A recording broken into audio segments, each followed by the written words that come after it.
right.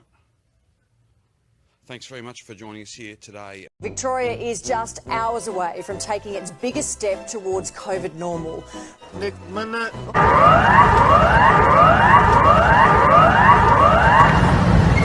This is a test of the CBD warning system.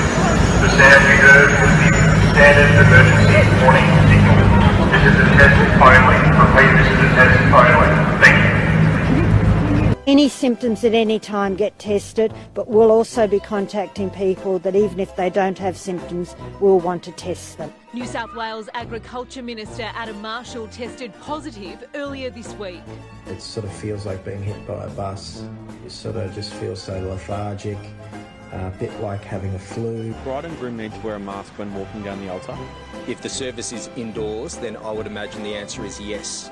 I don't think this is going to be followed at all. I think most brides are going to say to Daniel Andrews and his motley crew, get stuffed. Please know that if you're symptomatic and put a mask on, it doesn't mean you're not going to transfer the virus to others. You won't run the Delta variant to ground without putting rules on, whatever they might look like.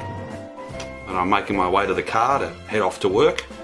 As I put my foot onto the first step, I knew I was in trouble. I didn't really connect with the step, it just slid straight off. I became airborne almost, so I'm horizontal with the step, and then all I could hear was just this almighty crunch. And that's when I knew that when I heard the crunch, I thought this is serious, we're in trouble here. Lockdowns and restrictions are not the long-term strategy.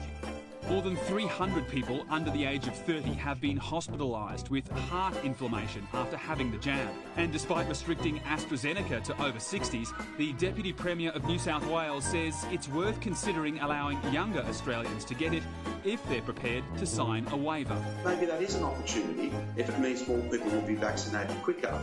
Fleeting contact we have seen in New South Wales with this new variant. It is highly contagious and we must take this very seriously. Because this is the highly contagious strain. The most important message I'd like to give everybody is every time we leave the home, we have to assume that ourselves or other people around us have the virus. That's the way we have to live during the lockdown and beyond. We just have to assume that we have the virus or that others around us have, and we have to act accordingly. We are not in a position that I need to ask young, fit, healthy people to put their health on the line getting a vaccine that could potentially significantly harm them. It's very true. COVID-19 might be around for a long time. We don't know how long it will be around for. We don't know if another virus might emerge. Imposing on a person the requirement to have a vaccine or not be able to work in a particular sector is something that no government would do lightly. The other issue that was flagged with states and territories tonight by Lieutenant General Fruin was that he will be engaging in what I'd call a wargaming process for the delivery and the operations of the program in the second half of this year, particularly over the last 4 months of the year, where the supply of vaccines will significantly increase. And similarly, we have to go about our business as if everyone is infected. Don't take medical advice from members of parliament. Take medical, pollies. Take your advice from your GP. So can I please urge anybody who leaves the house, assume that you have the virus or that people you come into contact with have the virus and act accordingly. This is so important for us moving forward. You just have to look everywhere else, know how dangerous they can be, especially gyms. So for just 7 more days, we will need indoor exercise venues and markets to stay closed. Look, anti-vaxxers will do what they do. I think the great majority of Australians don't listen to that. They try and punch above their weight in the social media world. But the great majority of Australians, and we've seen the evidence, and that restrictions would be eased on vaccinated residents in those circumstances.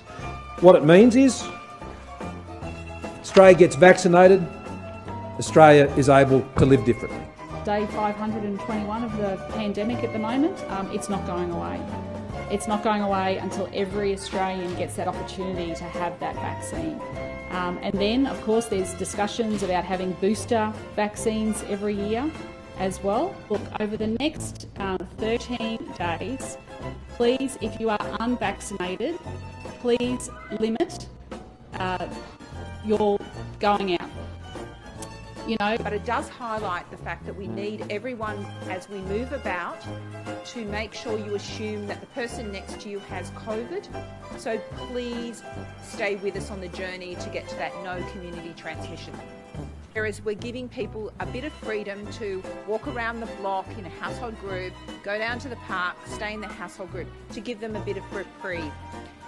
Thank you.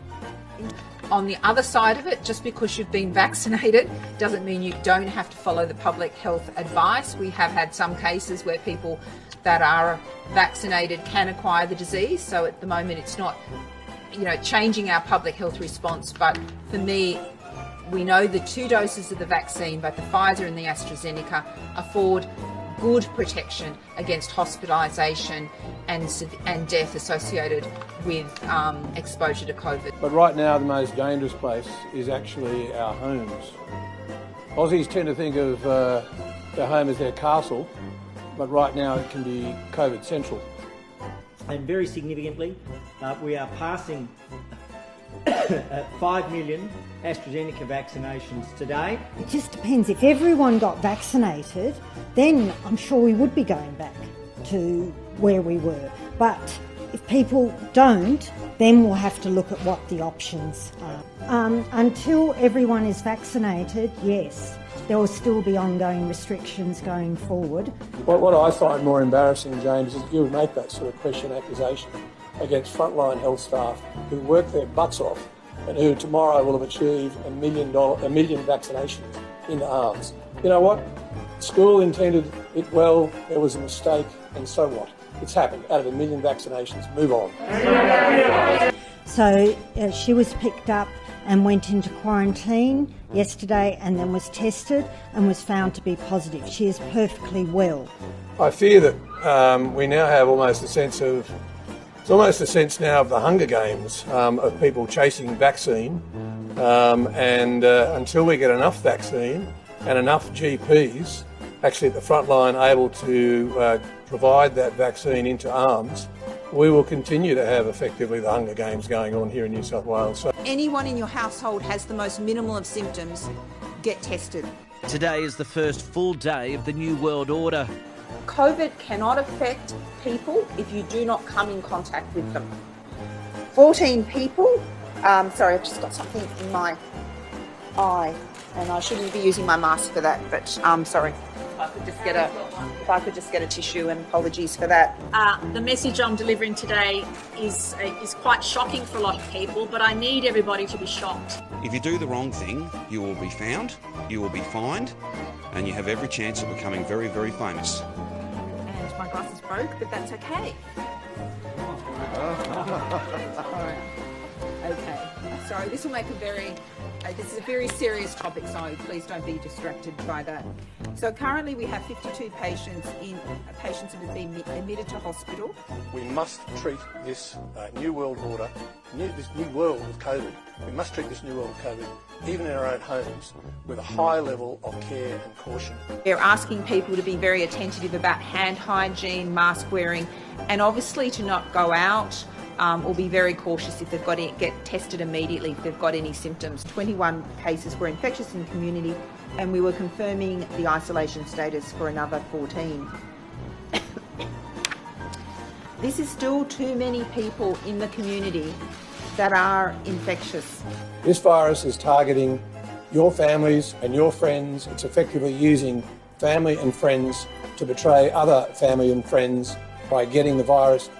But my other message is, even one dose of vaccine is worthwhile in improving your likelihood of hospitalisation. This is possibly 2 examples of stranger-to-stranger transmission. The thing about COVID-19 is, particularly with the new Delta strain, as I've said many times, it writes the rules. And rules that you think might be appropriate one time sometimes have to change. You're going to have to get vaccinated one way or another, or you're going to catch COVID. Stay at home. Get tested. Get vaccinated. That's it.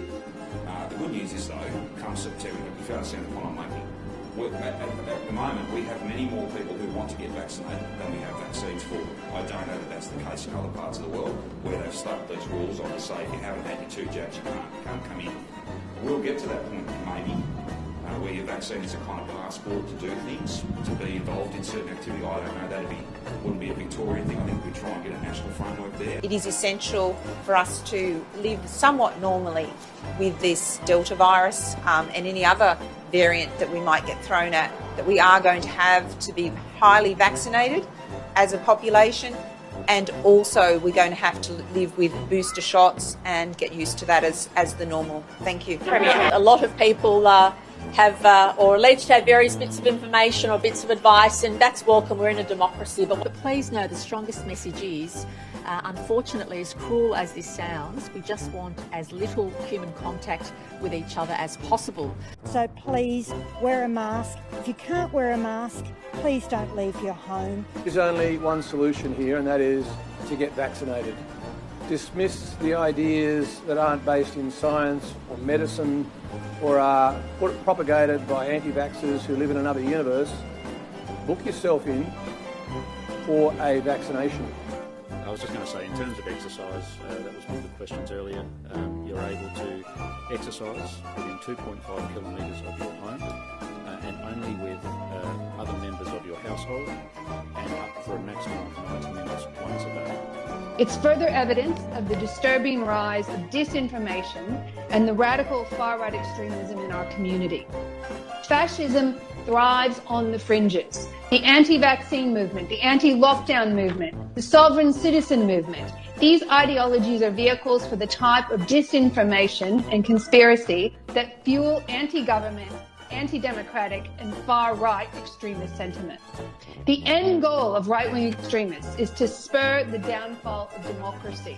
So the time for incentives, I think, maybe later in the year when we're getting into some of the more hesitant sort of groups. So I'm really encouraged by the approach of Australians to vaccination at the moment. I'm going to say to them that if you're vaccinated, then you present a lower public health risk to the rest of the population, and therefore it's only common sense that you could be exempted from certain other restrictions that might have to be placed on others for their own protection because they're unvaccinated. And then I think incentives absolutely play a role, whether it's lottery, whether it's a cash incentive, whether it's a ticket to something else as a reward. So I just want everyone to do it so we can just get back to normal and stop having lockdowns. And they allow walk-ins. They're appreciating the fact, oh, look, I've got 10 minutes spare, I'm waiting for a coffee, I may as well go and get vaccinated. I'm not an epidemiologist or a virologist, but the virus will go where the vaccine isn't. So Please put pressure on your staff to get vaccinated. We are doing that. We need you to help us. We know the greatest risk that people will have will be household contacts. The other group that we'll focus on is what we call in health household-like contacts. And they're, for instance, partners or boyfriends that sleep over, or boyfriends, girlfriends, people that sleep over, or people that you've spent, several hours at a nightclub vigorously dancing with. There'll be a few people that we, in addition to those household contacts, identify as very high risk of transmission. Well, the one thing that it would appear to be likely with the Omicron variant is that the vaccines are not stopping transmission. Please know that to protect yourself and your loved ones and to protect our freedom moving forward. If you want freedom moving forward, just do the right thing. Stay at home. Stay home, get vaccinated. That's it. This is a new normal for many of these businesses, so please do the right thing while the businesses get into the swing of this new regime. This was always likely going to happen over the 4 or 5 years that we're going to have to be living through a global pandemic. But can I just say, one single thing we know works, or is on the best available evidence at this point in time, is boosters. So I would recommend that instead of Christmas shopping, everyone shops for a COVID booster online or reaches out and to their partner to make them an appointment to go online for a COVID shot. And that is the best, exciting gift that can be given. Well done.